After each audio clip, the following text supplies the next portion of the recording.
fiquei com a última fala e vou tentar retomar um pouco o que a gente estava conversando da conversa, o que a gente estava conversando sobre os fatores de risco, e você falou do motociclista, eu acabei mencionando a velocidade como um fator importante. Aqui, uma das coisas que a gente apoia a cidade de São Paulo, apoiou desde o início da iniciativa em 2015, foi a proposta de redução de velocidades do viário completo. E essa proposta ela foi, há alguns anos, revertida em uma parcela da cidade. As marginais tiveram essa velocidade de volta aos patamares anteriores, essa alteração, e a gente, o resto da cidade não teve. E aí, com isso, a gente teve, então, quase um lugar de experimento muito positivo, onde você tem um controle que você for uma alteração e o outro que se manteve, né, para você poder fazer essa análise. Mas não é, a gente tem um artigo sobre isso que está para ser publicado, mas não vou entrar no mérito dele agora. O que a gente vai entrar é um pouco para... A prefeitura tem uma proposta de intervenções viárias no mini-anel, que a gente também estava buscando avaliar. Então, entender como esses investimentos podem ser equilibrados, quais são os melhores investimentos a se fazerem, qual seria o best buy, nesse caso, de uma política, de uma série de intervenções viárias no mini-anel.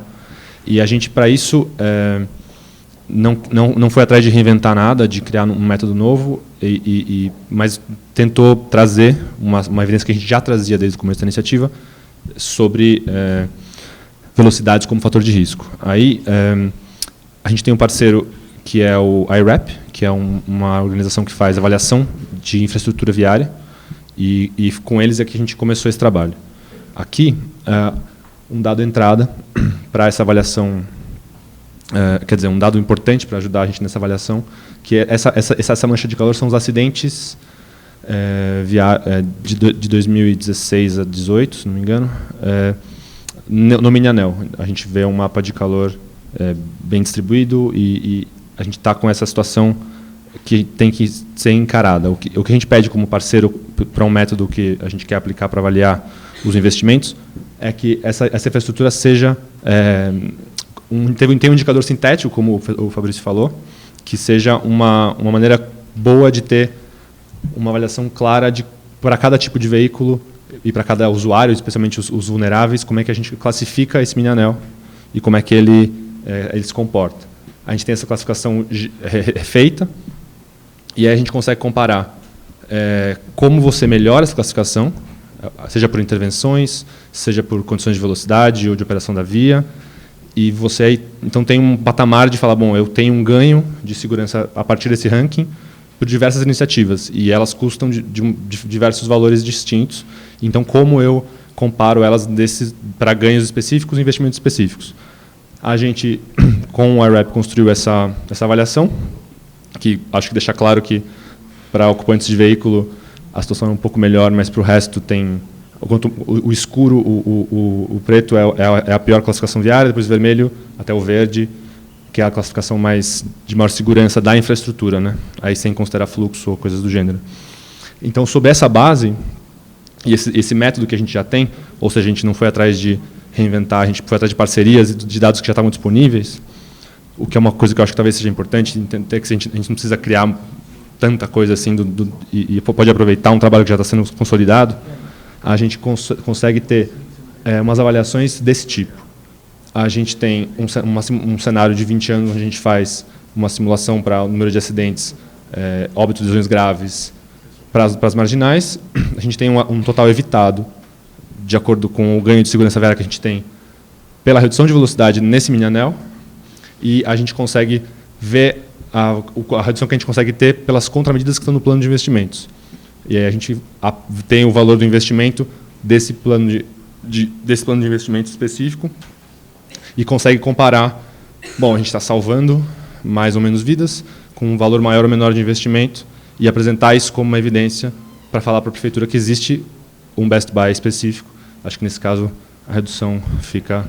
Não precisamos entrar muito nesse mérito, mas a importância de buscar essas parcerias e de tentar trazer essa base de evidências para até se contrapor a medidas que a gente não conseguiu encontrar evidências que baseassem. Assim, acho que a fala de que a evidência vai construir um diálogo racional, baseado na racionalidade, é muito importante, e é isso que a gente tenta fazer agora. Acho que é uma recomendação muito boa sobre indicadores. E aí, isso tudo foi possível, e isso tudo foi amparado um pouco porque a gente tem dados de acidente, que permitiram a gente fazer uma avaliação e olhar para esse cenário.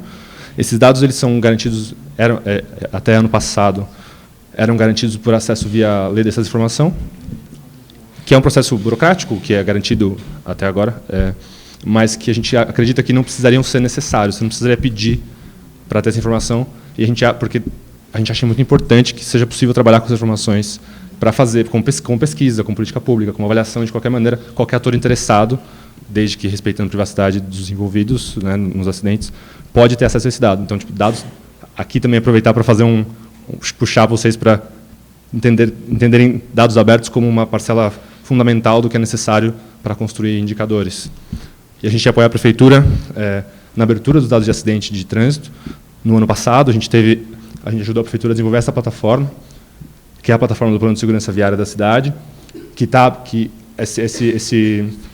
esse GIF é um pouco antigo, mas a gente abre desde 2015 e tem o plano de voltar com o histórico de acidentes da cidade e está abrindo isso em painéis e em mapas possíveis de visualizar aqui o número de incidentes por uma região determinada, ou a perda econômica que está sendo colocada aqui por um cálculo do IPEA, a hora do dia da semana, e você pode baixar esses dados, e a gente também, isso aqui é só para mostrar que dados fechados não gera indicador e você não consegue trabalhar com isso. A gente tem aquela pergunta de o que eu poderia recomendar, o que eu diria para ser pedido. A gente tem que ter acesso a essas coisas. O governo muitas vezes tem, a saúde tem um DataSUS, que é uma estrutura bastante robusta e bastante boa de dados produzido e até certo ponto divulgado, mas algumas áreas não são assim. Então, vindo de uma área onde tem um pouco de mais de dificuldade, às vezes, disso ser um processo de abertura ou de trabalho com isso mais específico, na minha área digo que isso é importante. E a outra coisa é que a gente não vai ter todos os fatores, nem sempre, né? Todos os fatores que ajudam a gente a responder uma pergunta ou avaliar uma política na mesma base. A gente pode criar pesquisas que ajudam a gente a fazer as análises mais profundas possíveis e responder perguntas muito boas, mas a gente percebe que, de novo, não precisando reinventar a roda, existem informações em outras bases de dados que podem ser úteis para o que a gente quer entender. Então, um dos trabalhos que a gente faz aqui com a iniciativa é tentar desenvolver um método que a cidade adote e mantenha de integração de dados de acidente de trânsito com as bases da saúde, que são municipais, né, as bases do sistema de mortalidade, sistema de hospitalização, a base de serviços de resgate, que aí permitem a gente construir indicadores mais apropriados e talvez tão mais sintéticos quanto possíveis para avaliar questões como severidade dos acidentes e ter um outro tipo de ranking de áreas críticas e de intervenções possíveis na cidade, para comparar, por exemplo, investimentos, até uma questão de custos, que eu acho que aí, essa aqui é só um exemplo, que é um trabalho que está em andamento, não sei se ele está... Aqui é um trabalho que a gente fez, que está fazendo com vítimas... a gente olhou para dias de hospitalização de vítimas fatais separadas por usuário da via, e ali no meio tem um proxy de custo de cada... É um valor de custo que existe na tabela das hospitalizações, mas ele não corresponde ao custo total daquela internação. Mas a gente vê essas variáveis como variáveis possíveis de ajudar a gente a entender um problema de saúde pública com um pouco mais de informação e criar algum tipo de indicador. Isso é só tá mais a um teste, né? A gente sabe que, por exemplo, vítimas fatais, um quarto delas não chega ao hospital. Então, para esses casos, você não consegue ter esse tipo de informação. Mas as que sobram, essa aqui é uma amostra dos outros 3 quartos em relação ao tempo de hospitalização. Então, se você... Bom, o verde é pedestre, o vermelho é motociclista, o azul, lilás, é automóvel e caminhão, o laranja é ciclista e o azul, clarinho, é passageiro de ônibus. Aí, eu acho que isso acaba respeitando as proporções que a gente tem na cidade em termos de vítimas fatais.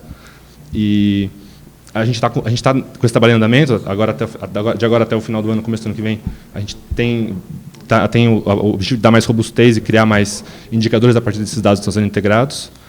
Mas a ideia é justamente falar, bom, você não precisa nem criar o método do zero, existem parceiros, existem organizações que estão fazendo isso em outras áreas e podem ajudar, e nem não precisa perguntar tudo de uma mesma maneira. Existem maneiras inteligentes e buscar maneiras inteligentes de usar informações distintas para construir indicadores que podem te ajudar a um problema de saúde pública que, não raro, é interdisciplinar e tem muitas áreas envolvidas que podem ajudar. Aí eu acho que eu vou mais curto porque fiquei por último, estou economizando um pouco de tempo. É isso. Muito obrigado.